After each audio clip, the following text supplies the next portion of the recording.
un peu comme le hooliganisme et les hooligans en général. On voit souvent des reportages à la télé avec des gens interviewés à visage caché ou dont la voix off les introduit en disant ils ont des vies rangées à côté de ces bagarres ou de ces faits divers dont ils font partie.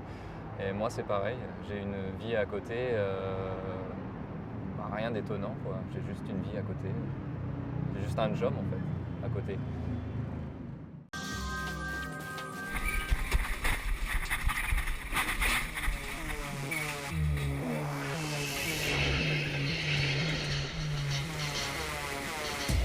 Pour Dim, Jack, Woody et Nintendo, le Paris-Brest n'est pas une pâtisserie, mais le synonyme du mot liberté.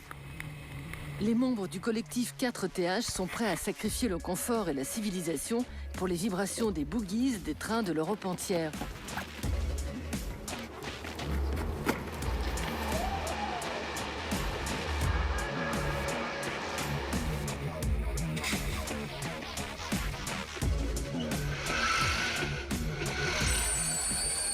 Quand tu montes sous un bâcher, t'es dans le noir total et en fait t'as juste tes oreilles et peut-être un petit trou dans la bâche pour pas trop te faire cramer et regarder ce qui se passe dehors. Et puis au bout d'un moment, t'entends un gros déclic avec la ferraille qui commence à crisser et genre là c'est parti pour le rail de 8 heures.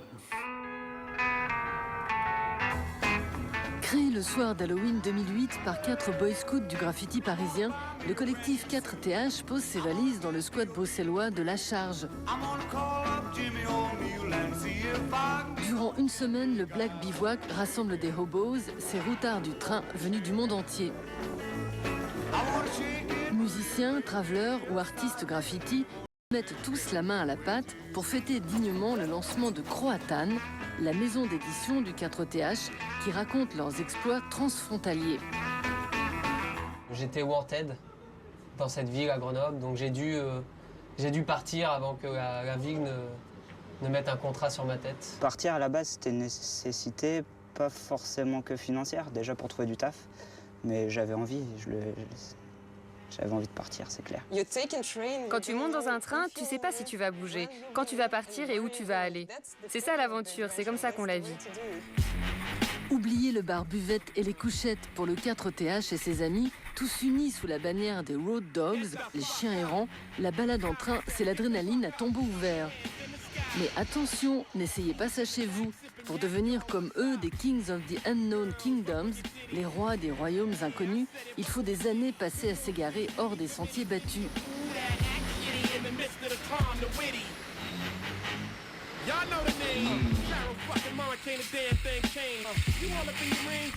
À chaque étape de ces expéditions au bout du rail, le crew se filme et en bon chien errant marque son territoire.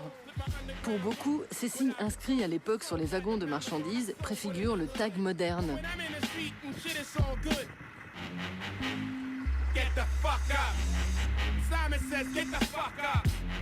Ça, c'est notre carte d'Europe qui nous permet de voir, ça sert à rien à faire là, de voir où on a fait des actions. Là, par exemple, ici, en Russie, en Carélie, on était là-bas et on s'est fait accueillir par les militaires parce qu'en fait, on était trop près de la frontière finlandaise. Donc, ils checkent systématiquement qui est là. On était coincés dans un dépôt pas loin d'ici à Charleroi. On l'appelle le triangle des Bermudes des trains de marchandises. C'était impossible de sortir. Et on était remontés sur un trémie et puis au bout d'un moment, on s'était cachés avec nos sacs par-dessus, nos sacs qui étaient dégueulasses aussi. On était cachés derrière et puis le train commence à faire un moonwalk chelou.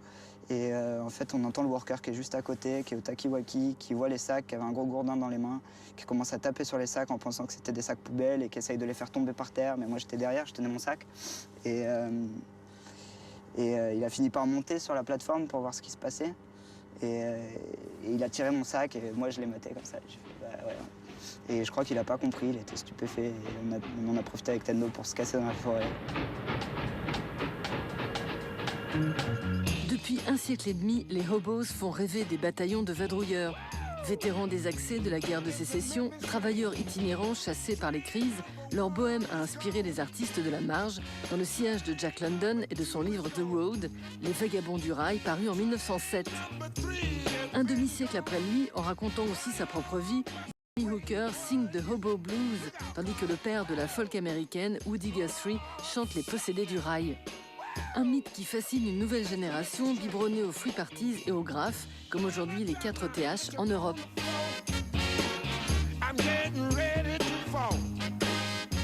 Aux États-Unis, il y a vraiment une volonté de sortir de la société, de couper sa carte bleue et de se barrer. Et les mecs, c'est pas limite des clochards, mais ils vivent. C'est vraiment des outsiders pour de bon, quoi.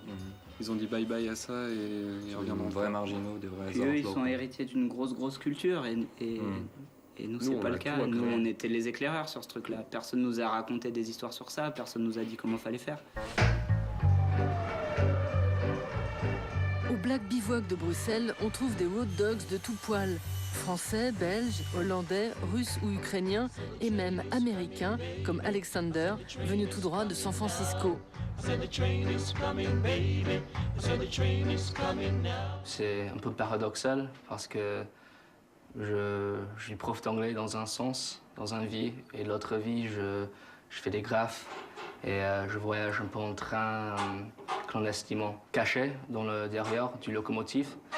Et c'est comme ça un peu que je voyage. Préférant la business class au train de marchandises, Alexander a son truc bien à lui pour taper l'incruste, la technique dite du caméléon. Quand je voyage en train, je mets en déguisement, c'est-à-dire des lunettes, des cravates, comme si j'étais le conducteur du train. Et c'est un peu drôle parce que même en venir ici, je me suis fait attraper dans le train. Il y avait quelque chose qui ne marchait pas avec l'électricité. Et du coup, le conducteur, il est venu, un contrôleur, et on a rigolé un peu. Et il m'a dit, ça fait 10 ans qu'il fait ce travail-là, et il n'a jamais vu quelqu'un qui était déguisé comme moi. Et du coup, il a dit un peu, bien joué.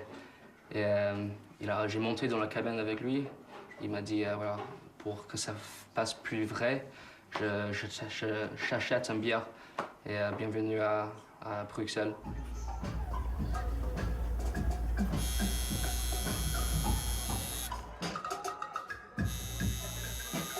Quand ils ne sont pas dans les trains, les 4 TH sont tatoueurs, chômeurs, musiciens et même traders.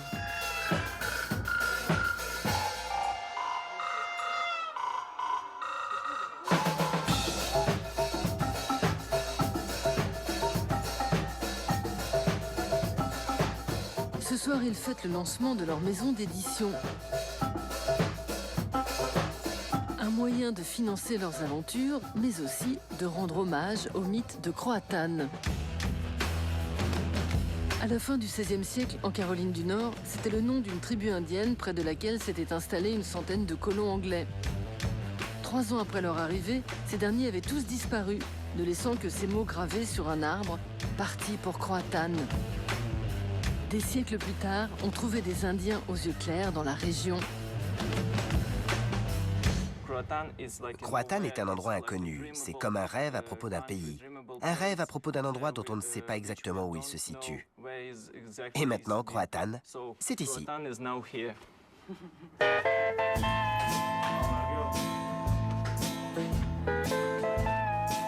Avec plus de 5 ans passés sur les rails, Jack des 4 TH a déjà parcouru 35 000 km. On trouve ces graphes aux 4 coins de l'Europe et même sur les pentes de l'Everest, ce qui en fait le tag le plus haut de l'histoire. Ça fait rêver, non?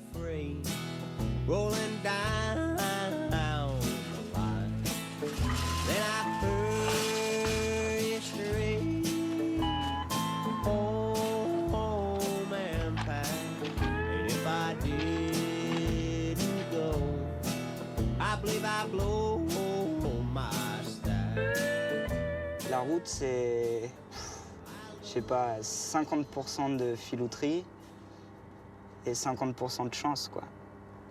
Et pour faire tourner le vent du bon côté, il faut des gris-gris. Et du coup, moi, au Népal, j'ai rencontré un sérigraphe et j'ai taffé avec lui et on a fait cette amulette de voyage. Et elle me permet de toucher du bois en toutes circonstances. J'aime à dire qu'elle est chargée en énergie positive par les plus grands initiés des montagnes célestes. Mais en fait, c'est un objet social. C'est-à-dire que quand j'arrive dans une ville, que je suis seul tout, tu vois, et on va me demander c'est quoi ça, ce que tu as autour du cou. Et je lui dis c'est une amulette de voyage. Et puis il me dit alors tu voyages ?